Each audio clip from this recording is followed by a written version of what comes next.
Okay, let's unpack this. You look Yeah. at health and wellness today, and wow, it's a lot, isn't it? So many options, rules, expensive stuff. We're kind of drowning in information, but often feeling less great than ever. But what if health isn't some big mystery or just random luck? That's exactly the idea we're diving into. The premise is pretty radical, really, that wellness is a science governed by principles, almost like physics or math, predictable. So our mission today is to distill the practical daily method for, well, vitality. We're drawing from Aang, Reuben Juma Onunga's Practical Wellness, which, builds on Wallace D. Wattles' foundational laws but makes them work for now, for our complex, kind of excessive lives. Yeah, and what I really like about this approach is it throws out the whole quick fix idea right away. It's not about that. It's presented as a framework for alignment, aligning your thoughts with your purpose, your discipline with actual habits, and your life with what the author calls universal law. It feels less like treating sickness, more like building a life where health just happens naturally. Precisely. And to understand how to build it, we have to start with the invisible part, the foundation. So theme 1 really gets into Wattles' core idea, thought and belief. Chapter 1 doesn't mince words, does it? Thought is the source of health, period. The body is just. The mind's faithful servant. That sounds almost too simple, especially if you're dealing with something chronic. Well, it does sound simple, but the implication is huge. It demands real vigilance. The idea is thinking health plants seeds of vitality, but dwelling on weakness, fear, symptoms, that invites more weakness. It's like the mind gives the body its marching orders, its blueprint. Okay, but how? How does a belief, actually make a physical difference? We hear this concept a lot, but what's the actual link there? Well, we see it play out in medicine, actually, at two extremes. You've got psychosomatic illness, right, where constant fear or stress physically shows up. Ulcers, migraines, inflammation. The mind expects stress, so the body delivers a physical stress response. And the flip side, the placebo effect, which is just fascinating. Exactly. The body gets better just because the mind is absolutely convinced it will. It demonstrates that the body really does obey the mind's dominant conviction. Your vitality is deeply tied to your inner world. So the practical step here is actively changing your inner vocabulary, replacing "I feel so weak" or "I'm always getting sick" with something intentional like "My strength is being renewed." That mental housekeeping is key then, because there's a whole chapter, chapter 7, dedicated to what it calls the silent thieves. Fear and worry. We usually think of them emotionally, but this framework, it treats them like actual physical poisons. Destructive poisons. Yeah. Because they mess with the body's natural flow. Fear literally tightens your breath, restricts blood circulation, puts the whole system on edge. And worry, it just exhausts the nervous system, not by dealing with a real threat, but by playing disaster movies in your head constantly. So worry isn't just stealing your peace of mind. It's actively draining physical energy, keeping you in that O state. Yes, it's energy completely wasted. They don't protect you, they just trap you, robbing today of peace and the body of its chance to, calm down and repair. But Chapter 5 offers a direct, powerful antidote: faith and gratitude as a mental posture. Faith is the first medicine. How does that work, practically speaking? Faith here means resilience, believing in your body's own ability to heal, to fight back. It stops that downward spiral of despair that can make physical problems worse. But gratitude is maybe the deeper healer. And here's the physical link. Gratitude is a state of acknowledging what you do have. Contentment. Okay, philosophically that resonates, but what's it doing in the body, physiologically?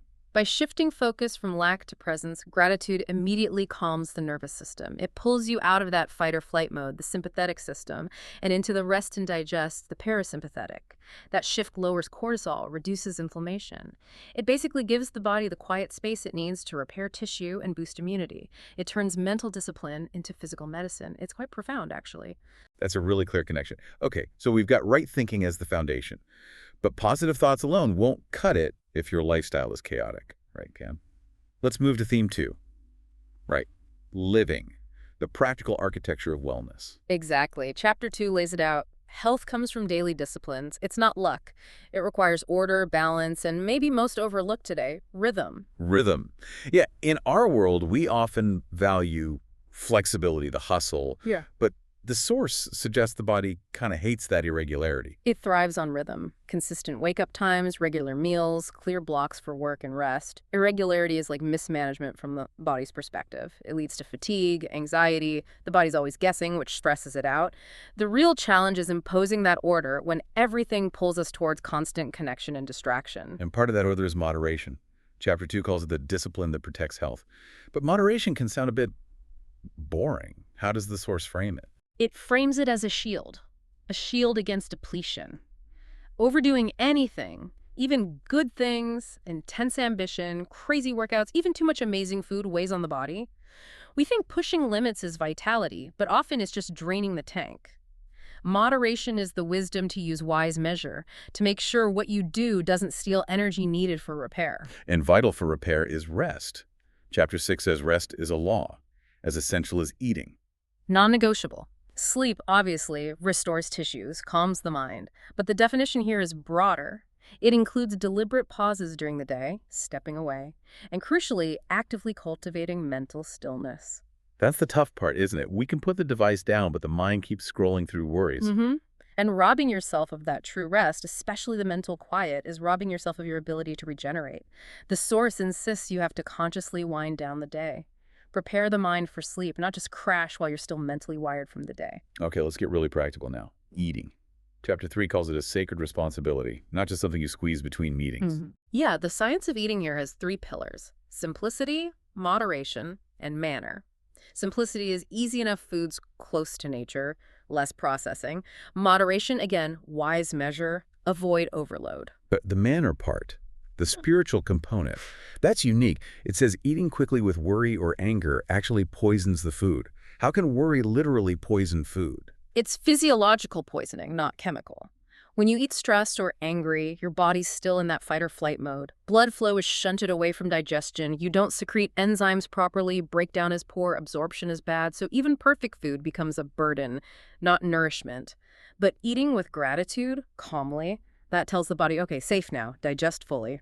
The nourishment gets assimilated. Wow, so the benefit of the meal hinges entirely on the state of mind you bring to it. Exactly. Mind and body working together, or against each other. And we can't forget 2 other essentials, often forgotten, detailed in Chapter 4, breathing and movement. Breathing, right. Most of us are shallow chest breathers, aren't we? Just sipping air. Yeah, shallow breathing is like the instant physical sign of mental rush or low-level anxiety. Deep breathing, the source says, is the doorway for life. It cleanses the blood, renews the spirit. Just a minute of deep diaphragmatic breathing can be like hitting a physiological reset button. Your breath really shows the state of your mind's peace, or lack thereof. And movement, the body fulfilling its design. It's designed for action. Inactivity breeds stagnation physically and mentally.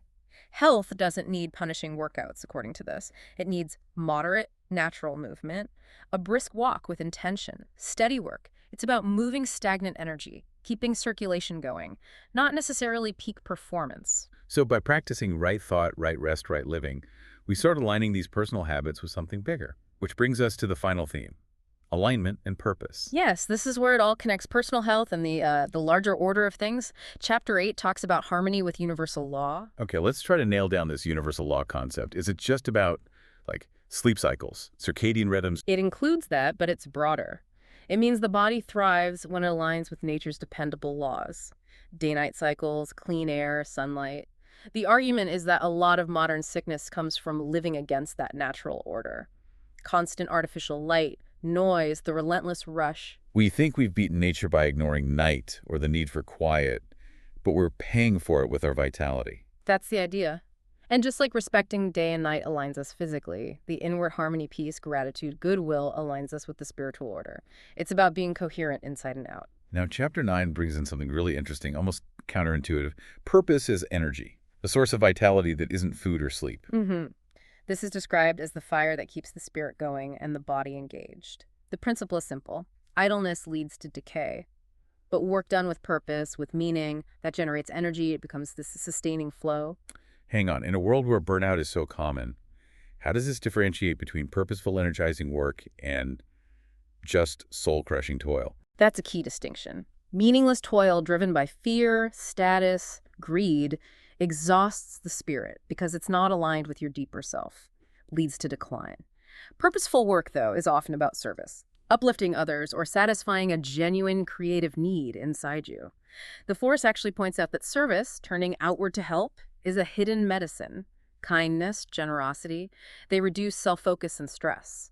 And there's even evidence they strengthen immunity through feelings of connection and fulfillment. So if your work feels meaningful, it taxes you less. And if it involves service, it might actually give you an immune boost. Purpose isn't just a nice-to-have career goal, it's a physical need. It's framed as potentially the ultimate source of sustained vitality. When you're living for something bigger than just yourself, strength finds its way to you. Okay, so all these pieces, thought, rest, purpose, eating, they need to come together into a repeatable routine. Chapter 10 talks about the daily program, the consistency required. Right. Wisdom only works if it becomes habit, daily habit. The principles are simple, but you need discipline to execute them. The example routine emphasizes things like rise with intention, start the day with gratitude before jumping into tasks, work with focus, and consciously wind down to prepare for truly restorative sleep. The core wisdom is pretty straightforward. Begin with peace, eat simply and gratefully, rest with discipline, and think with faith. So synthesizing all this, what we're really seeing is that health is presented as the reward for alignment. It's not just for the lucky ones. It's available to anyone who chooses order over disorder, faith over fear. It's a conscious, deliberate way of living. It really is a call to live deliberately. So if we define true health as, say, peace in the mind, strength in the body, joy in the heart, and clarity in the spirit, maybe the challenge for you listening is this. What's one small, simple law, maybe related to finding mental stillness or eating with gratitude or truly respecting rest, just one thing you can commit to practicing starting today? To move away from just coping with feeling unwell towards actively cultivating real, lifelong wellness.